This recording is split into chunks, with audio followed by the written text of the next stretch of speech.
sama-sama membaca kitab. Ila hadratin Nabi Muhammad Mustafa Rasulullah sallallahu alaihi wasallam wa ala al-kiram wa ashabil izam insyaallah al-Fatihah. A'udzu billahi minasyaitonir rajim. Bismillahirrahmanirrahim. Alhamdulillahi rabbil alamin. Ar-Rahmanir Rahim. Maliki yaumiddin. Iyyaka na'budu wa iyyaka nasta'in. Ihdinas siratal mustaqim. Siratal ladzina an'amta 'alaihim ghairil maghdubi 'alaihim waladdallin. Amin.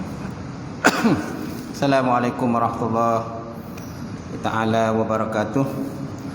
Alhamdulillahillazi anzala ala abdil kitab wa lam yaj'al lahu aywaja qayyiman liyunzira ba'san shadidan min ladunhu wa yubashshiril mu'minina allazina ya'maluna shalihat anna lahum ajran hasana makisihina fihi abada. Asyhadu an la ilaha illallah wahdahu la syarikalah wa asyhadu anna Muhammadan abduhu wa rasuluh. Allahumma shalli wa sallim ala sayyidina wa maulana Muhammad wa ala alihi wa sahbihi ajma'in. Yang semati silakan Fadil Tuan-tuan Imam. Seluruhnya yang silakan Tuan Bilal, seluruhnya pemimpin-pemimpin masyarakat, seluruhnya para asatizah, para ustaz, ustazah, para ahli ulama, kemudian tuan-tuan haji, tuan-tuan hajah, seluruhnya sidang jemaah muslimin muslimat, mukminin mukminat ta'ala. Alhamdulillah, kita panjatkan puji dan syukur kepada Allah Ta'ala kerana dengan izin Allah Ta'ala kita dapat bersama sekali lagi pada petang ini. Kita dah berada di Ramadan yang keempat. Untuk tazkirah kita dah masuk hari yang ketiga, di mana kita menyambung kembali hadis yang semalam, di mana berkenaan dengan kisah bau mulut orang yang berpuasa, mana Nabi bersabda, wallazi nafsu Muhammadin biyadih lahulufu famisaim atyabu indallah mirhi miski. Dan demi diriku, demi diri Muhammad dan dalam kekuasaannya, bau mulut orang yang berpuasa itu terlebih wangi daripada si Allah Ta'ala, daripada baru kasturi. Malam dah disentuh sikit berkenaan dengan pendapat daripada Al-Makhul. Qala Al-Makhul, di mana Al-Makhul menyatakan orang yang berada dalam syurga, ketika mereka duduk dalam syurga, tiba-tiba datanglah satu bau, yurauhihu ala ahli jannah birahiha, dibaukan ataupun datang satu baulah kepada ahli syurga dengan yang mana mereka itu tengah duduk ataupun berehat. Fayaqulu, lalu mereka berkata, Rabbana ma wajadna rihan munzu dahalna jannah atyabu min hadzal rih. Ya Allah, ya Tuhan kami, tiada kami dapati akan bau semenjak daripada kami masukkan ke dalam syurga, dimasuk dalam syurga, akan bau yang lebih baik daripada ini bau. Wa yuqalu, maka lalu dikatakan, hazihi rahiyatun afwahul as-saimin. Ini adalah merupakan bau mulut orang-orang yang berpuasa. Bau mulut orang yang berpuasa saja. Ini kata-kata daripada Al-Makhul, mim kaf wa ha wa ulam. Kemudian pandangan daripada Abu Hatim, syiarul mukminin fil qiyamah astahjil bi wuduhim fid dunya. Tanda orang yang beriman pada hari kiamat antaranya ialah at-tahjil. Tahjil ni maknanya bekasan wuduk. Tahjil bi wuduhi fid dunya, bekasan wuduk dia ketika dia mengangkat wuduk dalam dunia. Yang mana dia akan membezakan mereka daripada kumpulan yang lain. farqan bainahum wa bain sa'il umam. Dia membezakan antara umat Nabi Muhammad SAW dengan umat-umat yang lain. Kemudian dan antara syiar orang beriman juga, di mana bau mulut mereka itu terlebih wangi daripada bau kasturi. Wa syiaruhum yaumil qiyamah bisamihim tibu qulubihim atyabu mirih miski liyu'rafu baina zalika ajamu bizalikal amal. Jadi antara syiar mereka juga ialah bau mulut mereka adalah berbau wangi seperti bau kasturi, supaya mereka itu dapat dikenal di antara umat-umat yang lain. Jadi kalau kita lihat di sini, maknanya ada beberapa tanda lah orang-orang beriman itu kalau nak bezakan dengan umat-umat yang selain daripada umat baginda Rasulullah sallallahu alaihi wasallam. Jadi antaranya ialah at-tahjil. Tahjil ni kebiasaan mentakjil ini ialah putih yang terdapat pada kaki kuda.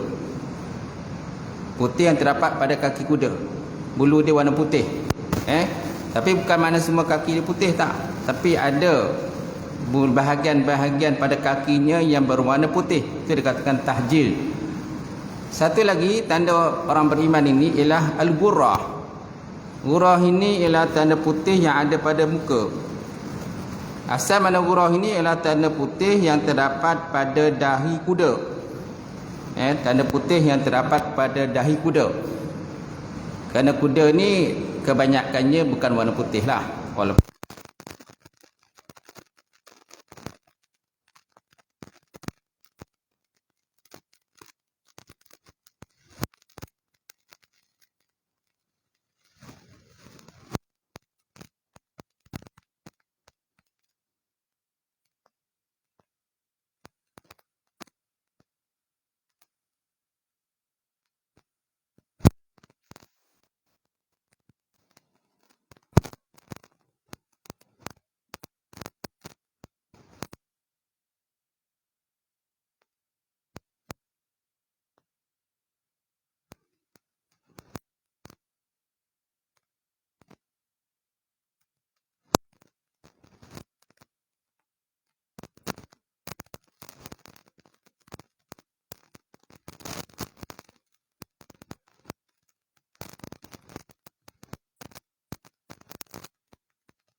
musim berpuasa ini, insya-Allah tuan-tuan. Kemudian Nabi Muhammad SAW menyatakan lagi dalam hadis yang pertama, masih hadis pertama tuan-tuan. Walisaimi farhatani yafruhuma iza aftara fariha bi fatrihi wa iza laqiya rabbah fariha bisawmi. Dan bagi orang berpuasa itu ada dua kegembiraan. Orang berpuasa ada dua kesukaan dan dua kegembiraan. Yang pertama, iza aftara fariha bi fatri. Apabila dia berbuka, dia seronok dengan buka tadilah. Seronok apabila dia buka, kerana setelah dia berpuasa sepanjang hari daripada terbit fajar siddiq sampailah terbenam matahari. Jadi alangkah seronoknya kita lah apabila kita berbuka, tuan-tuan. Kemudian yang kedua, iza laqiya rabbah fariha bisawmi. Apabila yang kedua, apabila dia bertemu dengan Allah Subhanahu Wa Taala besok di hari kiamat, maka dia suka dengan puasa dia. Allah Taala suka dengan puasa dia, dan kita sendiri pun sukalah dengan puasa kita. Setelah kita berpenat lelah menahan diri pada makan dan juga minum, tuan-tuan. Kemudian berkata Al-Alamah Ibn Rajab, dia kata amma farhatus shaim inda fitrihi fa inna nufus majbulatun ala al-maila illa ma yu'alimuha minan mat'am wal mashrab wal mankih. Dia kata adapun kesukaan orang berpuasa itu ketika berbuka dia, maka sesungguhnya jiwa kita, naluri kita ataupun nafsu kita ini majbulatun ala mil. Kan nafsu kita ni dibuat ataupun dicipta oleh Allah Subhanahu Wa Taala cenderung kepada apa yang bersesuaian dengan kita. cenderung kepada apa yang bersesuaian dengan diri kita. Contohnya makanan, kemudian apa lagi minuman, kemudian lagi apa lagi untuk orang berkahwin persetubuhan ataupun istimta', bersuka-sukalah kan, suami isteri dan sebagainya. Jadi jiwa manusia ini dibuat direka begitu. Suka kepada kenderaan, suka kepada itu ni dan sebagainya. Jadi Allah Ta'ala tidak salah dalam mencipta nafsu ataupun keinginan manusia. Jadi nafsu dan keinginan manusia ini sesuai dengan fitrah kejadian manusia itu. Kenakan kepada antaranya ialah makan, minum, nakkan makan yang sedap, nakkan minum yang sedap, semua nak sedap tuan. Itu kebiasaan kehidupan kita lah. Kemudian fa iza muniyat min zalika waqtin, maka apabila ditegah daripada demikian pada waktu minal awqat, daripada waktu-waktu tertentu, itulah puasa. Jadi apabila kita ditegah daripada melakukan benda-benda tadi, contoh makan, minum, persetubuhan dan sebagainya, maknanya kita ditegah melakukan itu dalam satu waktu tertentu. Time dia lah, masa dia daripada terbit fajar sehinggalah terbenam matahari. Mana kita tak boleh dah buat benda itu semua. Summa ubiha laha fi waqtin akhar, kemudian dibolehkan baginya pada waktu yang lain. Furihat bi ibahatihi, saya suka ia dengan dibolehkan tadi. Saya suka ia apabila dibolehkan. Kan jadi kita ditegah, kan kita tadi pada tegah daripada makan dan minum, kemudian bila terbenam matahari dan azan dilaungkan, apa yang berlaku pada kita tuan? Ubiha, dibolehkan pula. Dibolehkan. Jadi apabila dibolehkan, furihat bi ibahatihi ma muni'at minhu khususan inna istidadul hajat ilahi. Jadi sudah tentu kita sonok suka setelah kita ditegah tadi. Khususan lagi ketika istidadul hajat, apabila kita sangat berhajat pada dia. Apabila kita sangat berhajat kepada makan dan minum itu. Malahan Nabi juga menekankan kepada kita, mana tempoh umat aku berpuasa sampai sekian-sekian dia punya waktu dia. Tapi kita alhamdulillah lah, puasa ke tempat kita ni tuan-tuan, kan taklah panjang sangat. Tapi separuh negara tu, ya Allah, sampai orang kata sampai ada 24 jam, 36 jam dan sebagainya kan. Ada yang 16 jam dan sebagainya. Jadi masa mereka tu, tapi bukan di Malaysia lah, dengan negara yang sebelah utara sana. Jadi tempoh mereka berpuasa lagi lama tuan-tuan. Tak sama macam kita. Kita mesti lagi boleh maintain lagi lah tuan-tuan. Jadi apabila Allah Ta'ala membolehkan kita untuk menjamah makanan tadi, sudah tentu kita sangat syukurlah, bersangatan syukur, ya Allah, bersyukur ya Allah, syukur ya Allah, kan? Itu sebabnya kita bila kita membuka puasa, hendaklah kita berdoa kepada Allah Ta'ala, kan, di atas kesyukuran kita di atas nikmat yang telah pun diberikan oleh Allah Subhanahu Wa Ta'ala kepada kita, insya-Allah tuan-tuan. Baik, kemudian kita masuk hadis yang kedua. Baru masuk hadis kedua tuan-tuan. Hadis yang kedua, hadis riwayat daripada Abu Hurairah. Anna Rasulullah sallallahu alaihi wasallam qala, "Man afaka zawjaini fi sabilillah nudiya min abwabil jannah. Ya Abdullah, haza khairun. Faman kana min ahli shalah du'a min babis salah. Wa man kana min ahli jihad du'a min babil jihad. Wa man kana min ahli siyam du'a min babir rayyan." Ruya min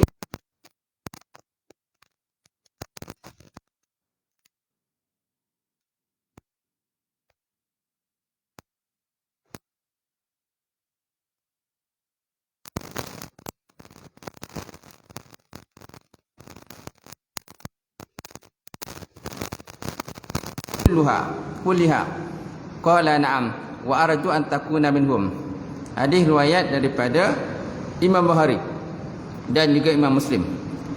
Hadis yang kedua dalam bab puasa ini, hadis yang terima daripada Abu Hurairah, di mana baginda Rasulullah SAW telah bersabda, kata Nabi, "Man anfaqa zawjaini fi sabilillah nudiya min abwabil jannah." Barang siapa yang menginfakkan dua sepasang, barang siapa menginfakkan harta sepasang fi sabilillah pada jalan Allah Subhanahu wa taala, nudiya min abwabil jannah, nescaya dia diseru daripada pintu-pintu syurga. Jadi apakah maksud dengan zaujaini? Maksud dengan sepasang ini, maksud sepasang ini maksudnya sinfaini, dua kumpulan, dua kelompok ataupun dua kumpulan. Mislu, seumpama dia menginfakkan dinar dengan dirham, seperti diinfakkan dinar dengan dirham sekaligus diinfakkan bin Allah Ta'ala, ataupun dirham dengan mata benda, ataupun kuda kan dengan ba'ir, kuda dengan unta, diinfakkan sepasang pada jalan Allah Ta'ala, ataupun ta'aman wa syaraban, makanan dan juga minuman. Jadi kalau nak infakkan sedekah ni lebih baik ada makanan minuman lah. Jangan makanan dia, minuman dia tak ada, kan tercokik lah orang kan.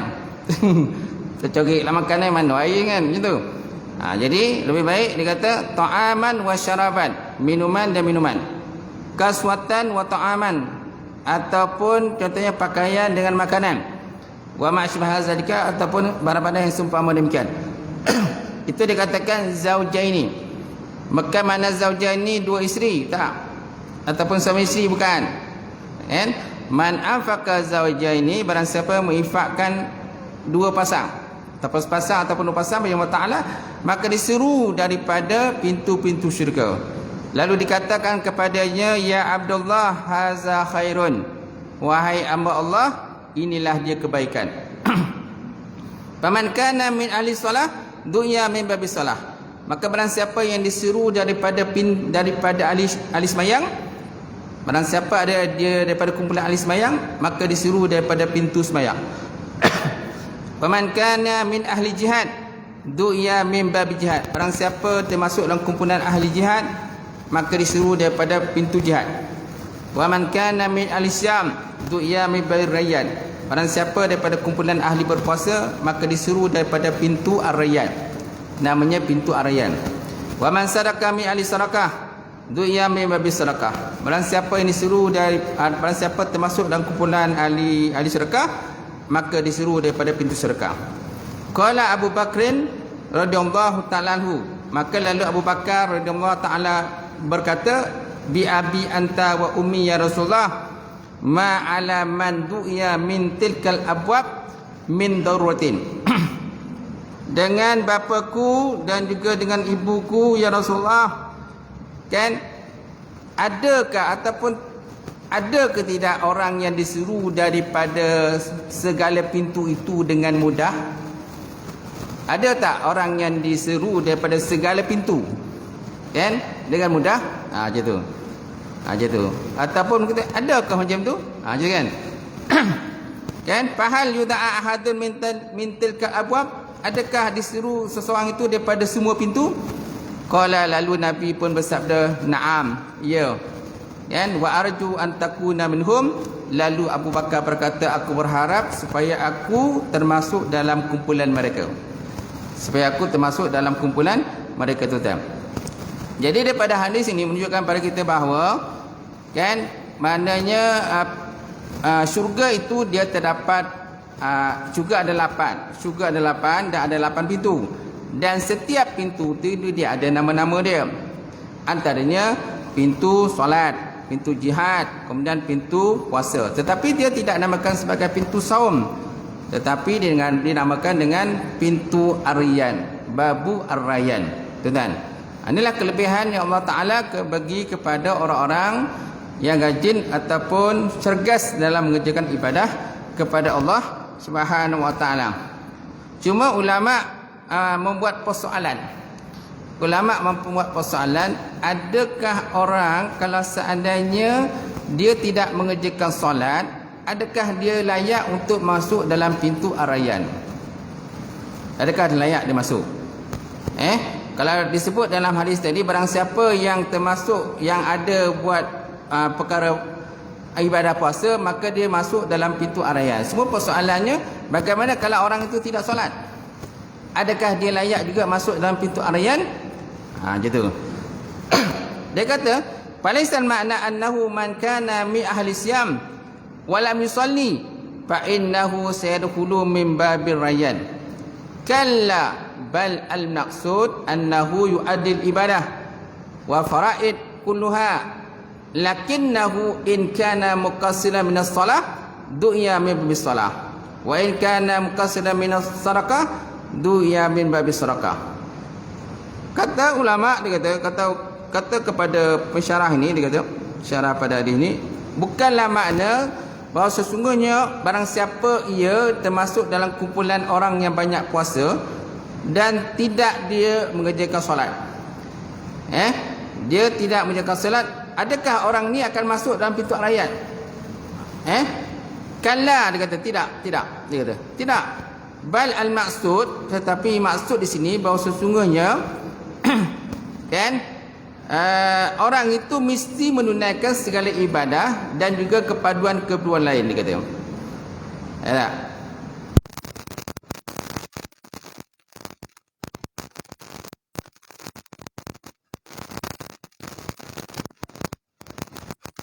Dia mesti mengerjakan solat. Solatnya mestilah diutamakan dulu, ataupun apa lain-lain ibadah, lain-lain kepaduan dia mesti buat. Walakinnahu, tetapi in kana muqassiran min as-salah du'iya min bisalah, tetapi kalau seandainya dia banyak melakukan sembahyang maka dimasukkan dalam pintu sembahyang. Wa in kana muqassiran min as-sadaqah, maka jikalau dia banyak bersedekah maka diseru dalam pintu sedekah. Wa in kana muqassiran min babis siyam du'iya min babis rayyan, dan kalau seandainya dia banyak berpuasa maka dia dimasukkan ataupun diseru daripada pintu ar-rayyan. Pintu ar-rayyan. So apakah maksud ar-rayyan? Rayyan tu maksudnya adalah orang puas. Rayyan ni puas. Dia lawan daripada dahaga. Sebabnya orang yang berpuasa ni besok, akhirat besok dia dalam keadaan puas. Dia dalam keadaan tak ada lapar, tak ada haus dan sebagainya, tetapi dalam keadaan kenyang. Ya, masya-Allah tuan-tuan. Itulah kelebihan yang Allah Ta'ala bagi kepada orang yang berpuasa. Jadi mafhum daripada apa yang dikata oleh syarah ini, dia kata bukanlah maknanya orang tu kalau dia tak mengerjakan ibadah-ibadah yang tertentu, yang lain, contoh yang solat, bukanlah makna dia boleh masuk bebas macam tu dalam pintu ar-rayyan. Bukan makna dia bebas boleh masuk. Oh, aku nak masuk lah, aku banyak puasa tapi aku tak semayang. Tak, maaf lah, aku tak semayang, boleh aku nak masuk ni, nak terjah macam tu je. Tak dapat lah kan, sebab ada malaikat yang menjaga. Jadi malaikat akan cek juga, tengok ibadah yang lain macam mana, ada buat ke tak ada buat. So kalau ada ibadah lain dia lakukan, maka barulah dia ditengok pula mana ibadah yang paling banyak dia lakukan. Kalau ibadah yang paling banyak dilakukan ialah solat, maka diseru daripada pintu solat. Kalau sembahyang, kalau puasa banyak dilakukan ketika hidup dalam dunia, maka disuruh daripada pintu ar-rayyan. Kemudian kalau seandainya dia banyak bersedekah, puasa ada tapi sedekah lebih daripada puasa, so dia akan disuruh daripada pintu sedekah.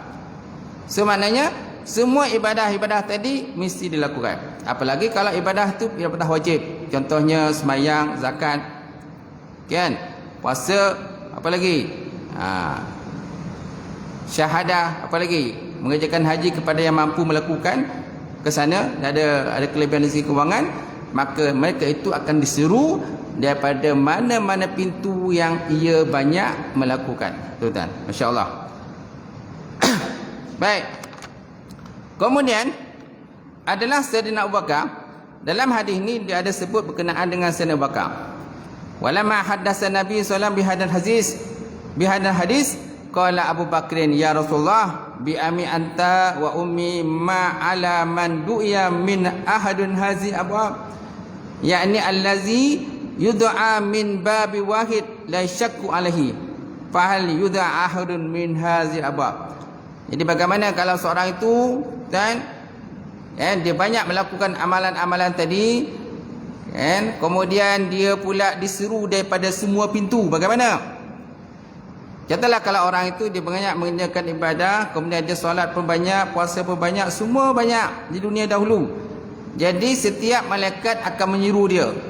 Mana daripada pintu solat malaikat akan seru. Daripada pintu sedekah pun malaikat pun seru juga nama dia. Kemudian daripada pintu jihad pun malaikat pun seru juga. Sebab apa? Semua ibadah dia memang perfect kan. Contohnya Sayyidina Abu Bakar. Sayyidina Abu Bakar ialah sahabat yang biasanya dalam bab-bab ibadah ni dia ke depan, dia dulu. Malahan Sayyidina Umar bila nak lawan Abu Bakar segi ibadah, memang Sayyidina Umar pun tak boleh nak lawan ibadahnya. Kalau dalam bab sedekah, dia dahulu bersedekah.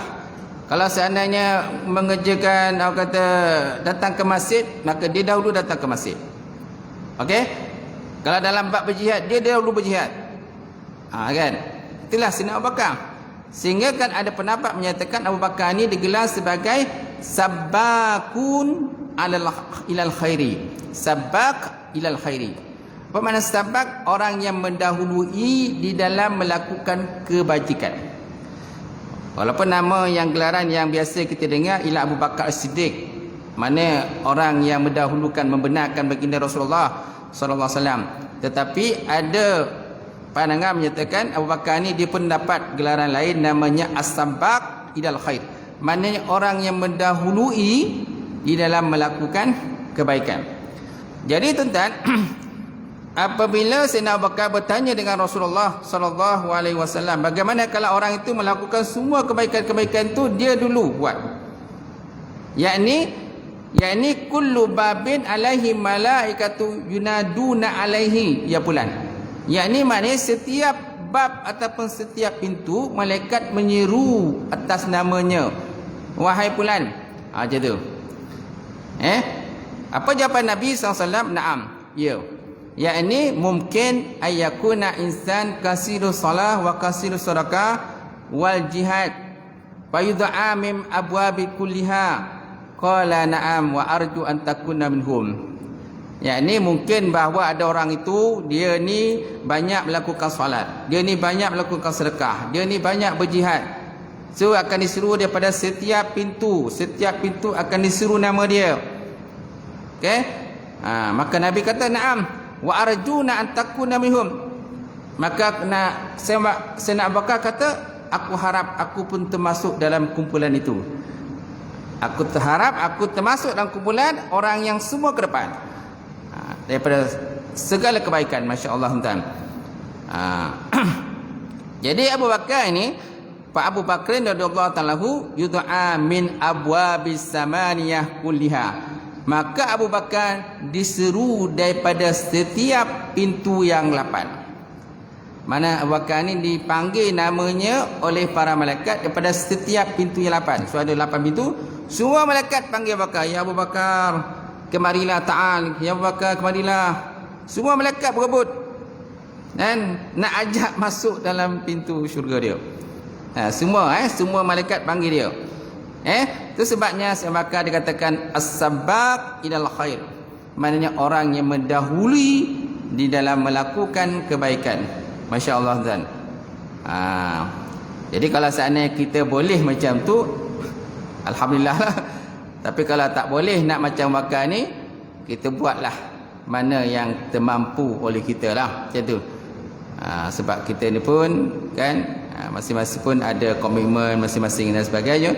Tetapi kita cubalah orang kata mencari orang kata lubang-lubang dan orang kata peluang-peluang untuk kita dapat mengerjakan ibadah yang semaksimal mungkin ataupun sesempurna mungkin tuan-tuan pada bulan Ramadan yang mula ini. Dan kita janganlah harap kata Ramadan ni, janganlah kalau boleh janganlah Ramadan ni berlalu macam tu aja tanpa kita mengambil ataupun merebut segala peluang-peluang yang telah pun disediakan kepada kita. Itulah umat baginda Rasulullah sallallahu alaihi wa ala alihi wa sahbihi wa baraka wasallam, insyaallah.